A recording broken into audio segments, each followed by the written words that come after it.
I spoke last week about the basics of FICs and setting them up, and this week I want to cover a bit more detail about the tax issues and the traps that you could fall into if you're not careful.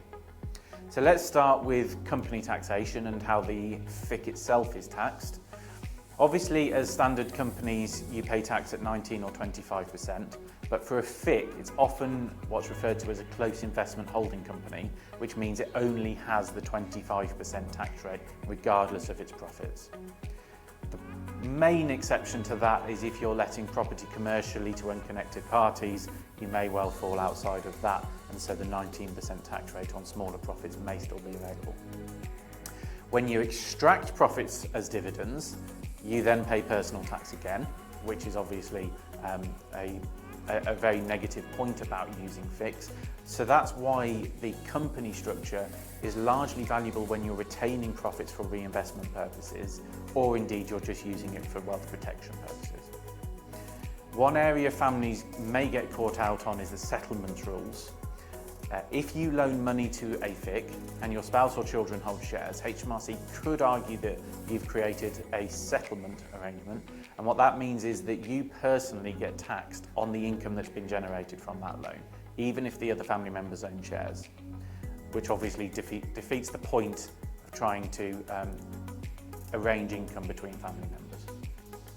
To avoid settlements, some family companies charge commercial interest rates on the loans to help demonstrate it's not a bounteous arrangement, which is a key factor for the settlements legislation.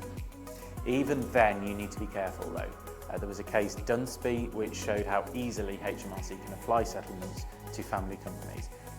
Income-only shares especially, or minor children shares, are going to be particularly risky in that area. There's another trap called the transactions in securities rule.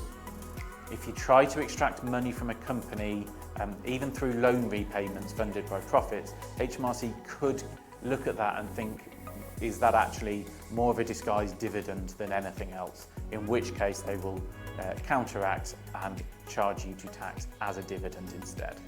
So it needs to be a genuine repayment of capital in those circumstances. On the positive side, because I've been quite negative so far, the IHT benefits are one of the biggest factors here. So I've talked about pets, so anything you gift to children will be a pet and fall out of your estate after 7 years. The other big advantage, if you start holding illiquid minority interests, you can get discounts on the value of those shares. So immediately when you set the FIC up, you could be discounting. As a FIC, the fact that it's an investment company normally means those discounts aren't as great as trading companies though. When you're funding the FIC, we need to think about things like how are you getting assets in? Especially if it's property, we need to look at is there incorporation relief available, SDLT, and whether you've got a partnership, all of those types of things. But the biggest thing is how do we get value out of your estate? And it could be that we end up using things like growth share structures or even trusts. So FICs are hugely valuable for things like long-term wealth planning. If you are just trying to use a FIC for basically tax avoidance, they may well not be a suitable structure and could cause all types of problems because of things like settlements, because of transactions in security, and a whole host of other anti-avoidance rules. So you do need to be very careful. As I said on my last video, make sure you get specialist advice for this because it is particularly complex. The basics are fairly straightforward, but when you get into the realms of anti-avoidance rules, there is no hard and fast this or this. It is a grey area in a lot of those cases.